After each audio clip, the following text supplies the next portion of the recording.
Olá, seja bem-vindo ao meu canal e hoje eu quero te dar uma aula sobre figuras de linguagens. Quero te ensinar a ler um poema e saber identificar, classificar essas figuras de linguagem. É muito importante você aprender e realmente entender essa matéria. Eu vou te ensinar 7 tipos de figuras de linguagem.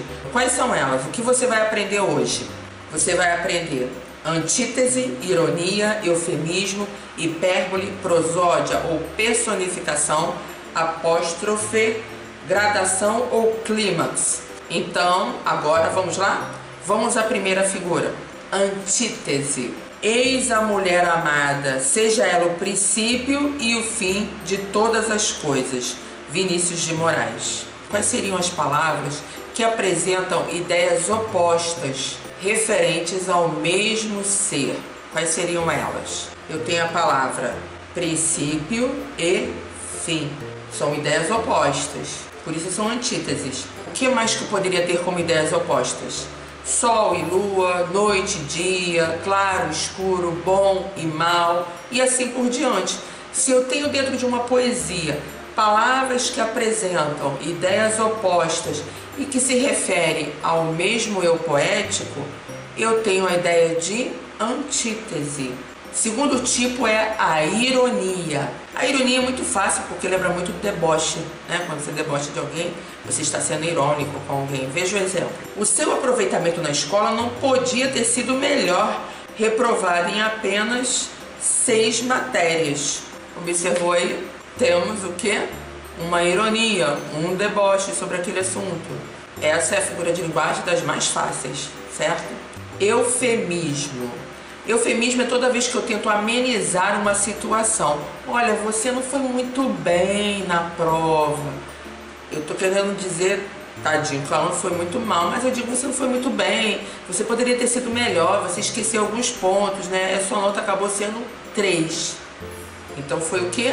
Eu amenizei, um eufemismo. Mas geralmente, em textos literários, em concurso, eles gostam de colocar textos com referência à morte. Veja o exemplo. Querida, ao pé do leito derradeiro, em que descansas dessa longa vida, aqui venho e virei, pobre querida, trazer-te o coração do companheiro.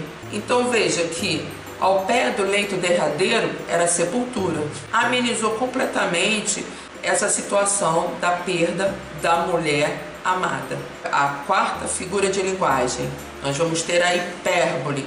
Toda mãe é hiperbólica, né? Ela fala, já te falei 1000 vezes, repito isso todos os dias, já falei mais de 300 vezes com você. O que é a hipérbole? O exagero. Veja o exemplo. Queria gritar 700.000 vezes, como são lindos os burgueses e os japoneses, mas tudo é muito mais. Caetano Veloso. Então viu aqui, é um exemplo claro de hipérbole. Vamos ver o próximo caso. Prosopopeia ou personificação. O que seria isso? Vamos ver aqui o exemplo.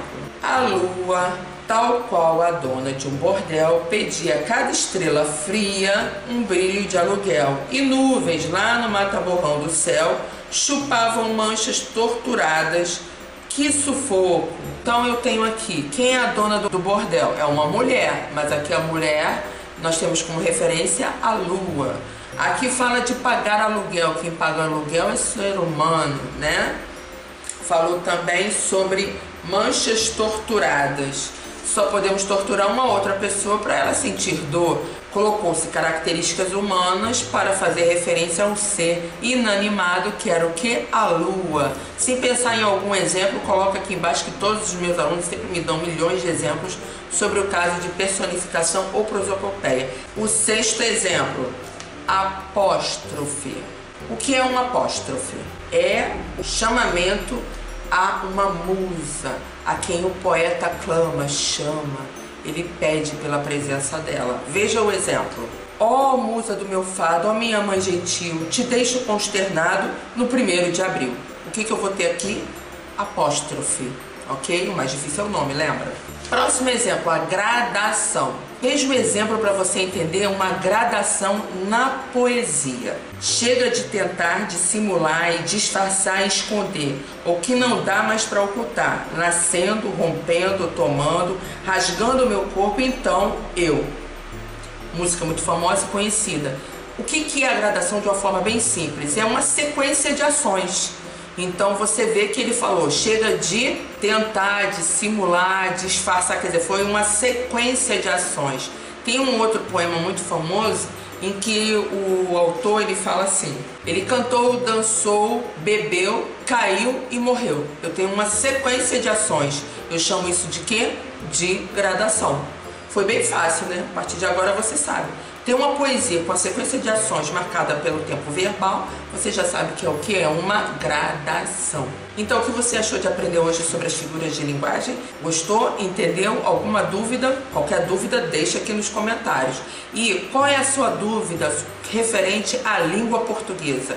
Coloca aqui nos comentários para eu desenvolver vídeos que te ensinem cada vez mais, que você aprenda e que você consiga passar no concurso público assim como eu passei. E eu gosto de ver meus alunos tendo sucesso com os seus objetivos. E eu tenho uma dica maravilhosa para você que é concurseiro e vai fazer algum concurso e pede não só gramática da língua, mas também redação. Eu lancei recentemente um e-book totalmente gratuito em que ele ensina como fazer uma redação nota 1000. Foi produzido para ensinar você que não sabe começar uma redação ou você que sabe fazer uma redação, mas não sabe os critérios de avaliação dos concursos. Para você ganhar esse book, é só você cadastrar o seu e-mail aqui embaixo nos comentários ou cadastre o seu e-mail lá no meu site, ok? Que eu vou te enviar o meu e-book. Inscreva-se aqui no canal, deixe o seu like para me ajudar. Obrigada por assistir esse vídeo até aqui. Um beijo e até a nossa próxima aula.